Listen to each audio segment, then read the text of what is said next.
আর যাব না বেগুন তুলিতে, ও ললিতে। আর যাব না বেগুন তুলিতে। কোন দিক থেকে যেন মনে হচ্ছে একটা কান্নার আওয়াজ আসছে। ওই দেখো ধপ ধপ করে টিভিও পড়ছে। ভাই কান্নার আওয়াজ পাচ্ছ না তোমরা? একটা কান্নার আওয়াজ পাচ্ছ না? আমি তো দুদিক থেকে পাচ্ছি ভাই, বুঝলে? দুদিক থেকে কান্নার আওয়াজ আসছে। হ্যাঁ গো, ভারতের আগে সাইড হওয়ার কথা ছিল যে, তার আগেই বিশ্বের নাম্বার ওয়ান লেজেন্ডারি দলটা এত তাড়াতাড়ি কি করে সাইড হতে পারে? ওদের কাছে যে 46টা ট্রফি আছে তোমার আইসিসি, তাহলে ওরা এত তাড়াতাড়ি কি করে বিদায় হতে পারে? আর তার থেকেও বড় কথা হলো, কান্নার আওয়াজটা আসছে কোন দিক থেকে? এখন তো কাঁদার টাইম আমাদের, আমরা তো কাঁদবো এখন, আমাদের এখন হালাত টাইট হয়ে আছে। কিন্তু অপর দিক থেকে কান্নার আসছে। কান্নার আওয়াজ কেন আসছে বলো দেখিনি? ম্যাচ দেখছিলাম তোমার শ্রীলঙ্কা ভার্সেস নিউজিল্যান্ডের। ম্যাচ হারলো শ্রীলঙ্কা, টুর্নামেন্ট থেকে বেরিয়ে গেল শ্রীলঙ্কা। ওরা কো হোস্ট, কোথায় ওদের দুঃখ হবে? তার থেকেও বেশি দুঃখ একটা অন্য টিমের হচ্ছে গো। কেন শোনা? হাতিয়ে নাতিয়ে পড়লাম ধরা, শরম লাগে বলিতে। আহা, আগো আমাদের ছেলে গো, আবার হাসতে নাই বেশি, বুঝলে? খারাপও লাগছে, আবার হাসিও পাচ্ছে। বৌতড়ি আল্লাহরা আমাদের খারাপ টাইমে খুব হাসছিল। হ্যাঁ, আমাদেরকে সাউথ আফ্রিকা হারিয়েছে ভাই। South Africa number one team, ওরা কি খেলা খেলছে এখন, মানে এই এই টুর্নামেন্টে সাউথ আফ্রিকা তো টপে আছে। বলো, south Africa, West Indies, New Zealand, এরা তো হেভি পারফরমেন্স দিচ্ছে। সেই একটা টপ লেভেলের টিম আমাদেরকে হারিয়ে দিয়েছে। ওরা কি খুশি হলে ভাই? লাস্ট 27টা না 28টা আমাদের আইসিসি টুর্নামেন্টে আমরা জিতছিলাম, সেই একটা 23-এর ফাইনালে হেরেছি, আর এই একটা হারলাম। তাতে ওরা কি খুশি হচ্ছে, একবারে বাপ বানিয়ে নিয়েছে। মনে হচ্ছে জানো ওদের দল আমাদেরকে হারিয়ে দিয়েছে। যারা জীবনে আমাদেরকে হারতে পারে না, কবে একবার হারিয়েছে, সেইটাকে নিয়ে সবসময় খালি দেখাবে যে দেখো আমরা হেরেছি 10 উইকে, জিতেছি, আমরা জিতেছি, সেইটা নিয়ে সবসময় বুক চওড়া করবে। তারা কিনা সাউথ আফ্রিকার জিত নিয়ে খুশি হচ্ছিল।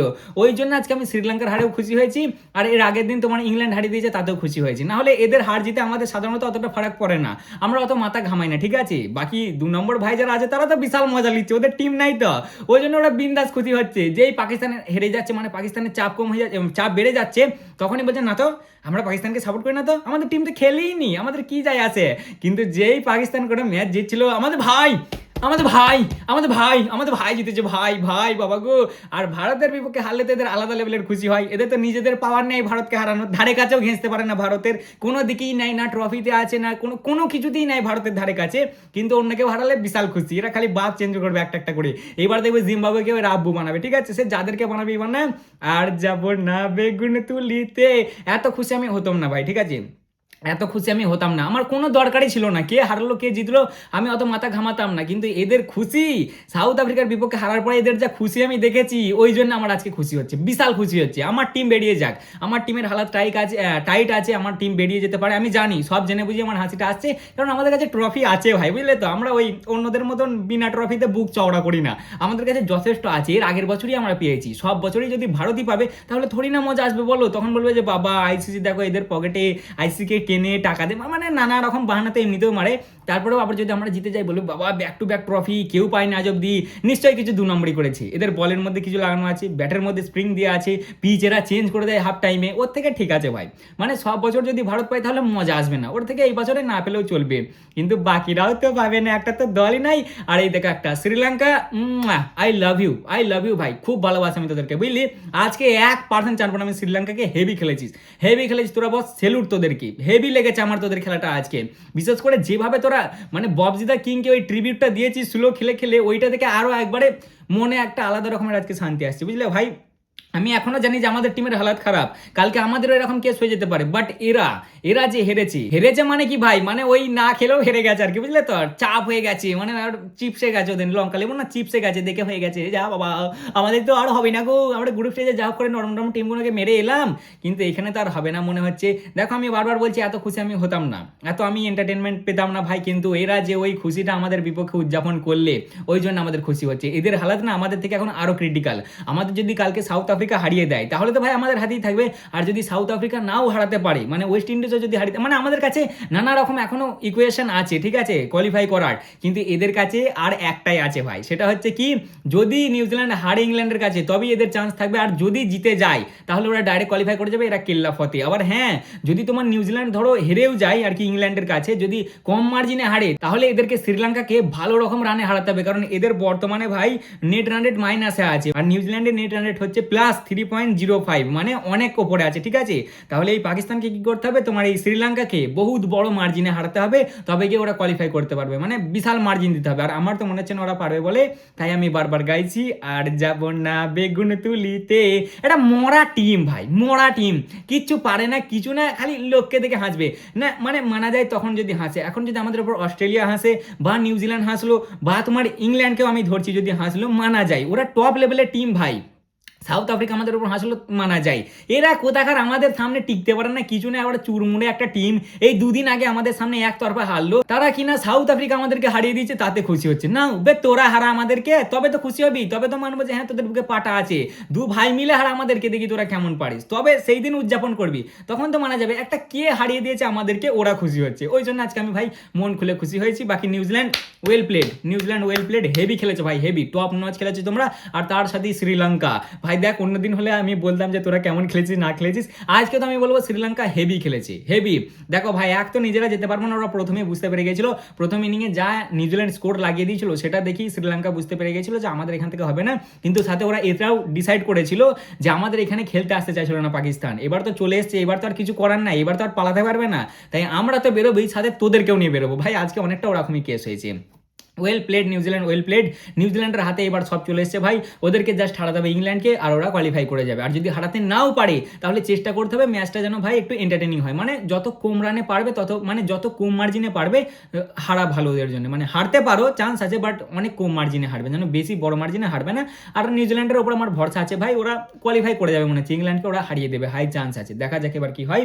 তা বর্তমানে আজ ছিল ম্যাচ শ্রীলঙ্কা ভার্সেস নিউজিল্যান্ডের, যেখানে শ্রীলঙ্কা তোমার হেরে গেছে কত, 61 রানে হেরে গেছে, নিউজিল্যান্ড এই ম্যাচটা 61 রানে জিতে গেছে। প্রথমে নিউজিল্যান্ড শ্রীলঙ্কা টস জিতে প্রথমে বোলিং নিয়েছিল, কেন কি জানি ভাই, এর আগের ম্যাচে এরা ইংল্যান্ডের আগেনস্টে রান ডিফেন্ড করতে চেস করতে পারলো না গো, তাহলে এইবারে কেন প্রথমে ইয়েটা নেবো, বোলিংটা নেবো। এই গ্রাউন্ডটাতেই আমাদের পাকিস্তান ভার্সেস ভারতের ম্যাচটা হয়েছিল, সেখানেও দেখেছিলে যে প্রথমে বোলিং নেওয়ায় কি হাল হয়েছিল, আর এরা আজকেই প্রথমে বোলিং নিয়েছে। এদের সেই ভাই জিম্বাবুয়ের আগেনস্টে হেরি না, এদের মানে হয়ে গেছে ভাই, বুঝলে, কেল্লা ফতে হয়ে গেছে। এরা প্রথমে জিম্বাবুয়ের আগেনস্টে ডিফেন্ড করতে গেল, সেখানে হেরে গেল, তারপরে ইংল্যান্ডের আগেনস্টে চেস করতে গেল, সেখানে তোমার 95 রানে প্যাক হয়ে গেল 16.4 ওভারে। আবার আজকেও এদের সামনে ইয়ে করতে গেছে, চেস করতে গেছে, দিয়ে ভাই সাবরা 107 রানেই প্যাক হয়ে গেছে 8 উইকেটে, 61 রানে এই ম্যাচটা হেরে গেছে আজকে শ্রীলঙ্কা।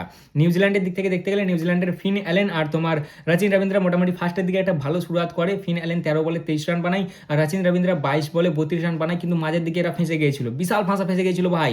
12.1 ওভারে গিয়ে তোমার 84 রানে 6টা উইকেট পড়ে গেছিল এদের, দেখে মনে হচ্ছিল যে এখান থেকে হয়তো শ্রীলঙ্কা জিতে যাবে। কিন্তু তারপরে মিচেল স্যান্টনার আর এদের কোলে না কি, এটা ম্যাক্সি কোলকুলি না কি একটা ছিল ভাই, দুজনে কি পার্টনারশিপ লাগালে, একবারে টপ ক্লাস পার্টনারশিপ।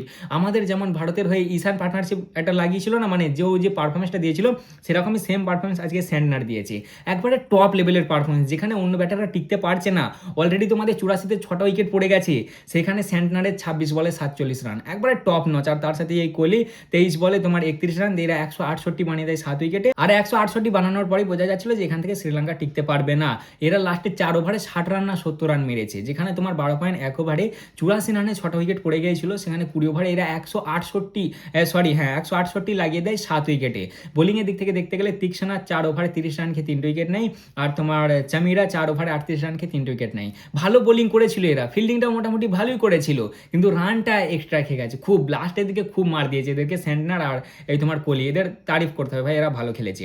এরপরই আসে তোমার এই শ্রীলঙ্কার ব্যাটিং। শ্রীলঙ্কা একেবারে ধ্যারে ব্যাটিং করেছে, ধ্যারে পাওয়ার প্লেতে 20 রান 2 উইকেটে, সে 8-9 ওভার পর্যন্ত কি টুকটুক করে খেলছে, যেন হাল ছেড়ে দিয়েছে প্রথম থেকেই, যখনই ব্যাট নেমেছে না তখনই যেন হাল ছেড়ে দিয়েছে যে আমাদের আজকে হবে না গো, তা আমরা তো বেরোবেই, তার সাথে পাকিস্তানকেও বের করবে, এই আশায় যেন ওরা আজকে নেমেছিল খেলতে, বুঝলে। প্রথম বলই এদের মেন ব্যাটার প্রথম নিশাঙ্কা সে গোল্ডেন ডাক মারে, ম্যাট হ্যানরি তাকে আউট করে দেয় একবারে ফার্স্ট বলই, সেকেন্ড ইনিং এর ফার্স্ট বলই প্রথম নিশাঙ্কা গোল্ডেন ডাক মারে, আর সেখান থেকে এদের কেল্লা ফতে, কারণ এদের মেন ব্যাটার ও একটা ডাক মারে, আর কি বল করে ভাই, প্রথম ওভারটা উইকেট মেড ইন তোমার ম্যাট হ্যানরির, আর দ্বিতীয় ওভারটা একটা উইকেট নিয়ে 3টে রান, হেভি বোলিং করে আজকে নিউজিল্যান্ড। আর তার সাথেই রচিন রবীন্দ্রও হেভি বোলিং করেছে, মানে কেকেআর বালারা আজকে দেখে হয়তো খুশি হয়েছে, তাদের রচিন হেভি পারফরমেন্স দিয়েছে, যদিও এতটা স্পিন ফ্রেন্ডলি পিচ ইডেন গার্ডেনে পাবে না, এখানে যা পেয়েছে ভাই আজকে 17 ওভার মানে বোলিং করিয়েছে স্পিনকে দেন নিউজিল্যান্ড, হেভি স্পিন হয়েছে, বিশেষ করে তোমার রচিন রবীন্দ্রার তো কোনো জবাবই ছিল না ওদের কাছে, শ্রীলঙ্কার কাছে। 4 ওভারে 27 রান দিয়ে 4টা উইকেট, একটা টাইমে 9 বলে আই থিঙ্ক 3টে উইকেট নিয়েছিল রচিন রবীন্দ্রা। হেভি বল করেছে, হেভি, মানে একই তো রানটা অনেক হয়ে গিয়েছিল, আর তার সাথেই বোলিংও ভালো হয়েছে। এবার যদি তোমায় জিজ্ঞাসা করে যে শ্রীলঙ্কা ম্যাচটা হেরেছে নাকি নিউজিল্যান্ড ম্যাচটা জিতেছে, নিউজিল্যান্ড ম্যাচটা জিতেছে, কারণ যেমন ওরা ব্যাটিং পারফরমেন্স দিয়েছে সেরকমই বোলিং পারফরমেন্স। ব্যাটিংয়ের দিক থেকে দেখতে গেলে মেন্ডিস 31 বানিয়েছে 23 বলে, আর ওয়েলালাগে 29 বানিয়েছে 23 বলে, আর সেরকম কেউ খাস কিছু করতে পারেনি। এইবারের মতন এরাও বেরিয়ে গেল এই টুর্নামেন্ট থেকে, মানে সবার প্রথম টিম হলো যারা সুপার 8-এ সবার প্রথম বেরিয়ে গেল, মানে আর পারবে না এরা কোয়ালিফাই করতে। 2015 থেকে আই থিঙ্ক এরা সেমিফাইনালে কোয়ালিফাই করতে পারেনি ভাই কোনো টুর্নামেন্টের, এরকম টাইপেরই দেখলাম। হ্যাঁ, 2015 থেকেই এরা কোনো টুর্নামেন্টে সেমিফাইনালে কোয়ালিফাই করতে পারেনি, আর এইবারও নিল বিদায়। তা মোটামুটি এই ছিল আজকের ভিডিও, কেমন লাগলো অবশ্যই জানাবে। এরা বেরোনোর সাথে সাথেই পাকিস্তানেরও হালাত খারাপ হয়ে গেছে ভাই। এবার পাকিস্তানকে প্রে করতে হবে, মানে ওই সে বলে না কুদরাত কা নিজাম, যে ইংল্যান্ড হারিয়ে দিক ইয়েকে নিউজিল্যান্ডকে, বরঞ্চ যত মার্জিনে পারবে বড় মার্জিনে, তত বড় মার্জিনে ইংল্যান্ড নিউজিল্যান্ডকে হারিয়ে দিক, আর তার সাথেই এদের নিজেদেরকে হারাতে হবে শ্রীলঙ্কাকে, যত বড় মার্জিনে পারবে তত বড় মার্জিনে। বর্তমানে 107 রানে এরা প্যাক হয়ে গেছে 8টা উইকেটে, আর 61 রানে এই ম্যাচটা জিতে গেছে নিউজিল্যান্ড। নিউজিল্যান্ড মানে আর কি দেখেই বোঝা যাচ্ছিল যে ওরা এমনভাবে খেলতে চাইছিল যে আমরা যদি হেরেও যাই আমাদের নেট রান রেট যেন আমাদেরকে বাঁচিয়ে নেয়, সেই অনুযায়ী ওরা খেলছিল। তা মোটামুটি এই ছিল আজকের ভিডিও, কেমন লাগলো অবশ্যই জানাবে, ভালো লাগলে লাইক কমেন্ট শেয়ার অবশ্যই করবে। বাকি আজ হতে চলেছে ভাই একটা মহা মোকাবলা, দুটো ম্যাচ হবে, দুটোই দেখার মতন আছে, দেখা যাক কি হয়। তা মোটামুটি এই ছিল আজকের ভিডিও, কেমন লাগলো অবশ্যই জানাবে, ভালো লাগলে লাইক কমেন্ট শেয়ার অবশ্যই করবে। দেখা হচ্ছে আবার পরের ভিডিওতে, চলো ততক্ষণের জন্য টাটা।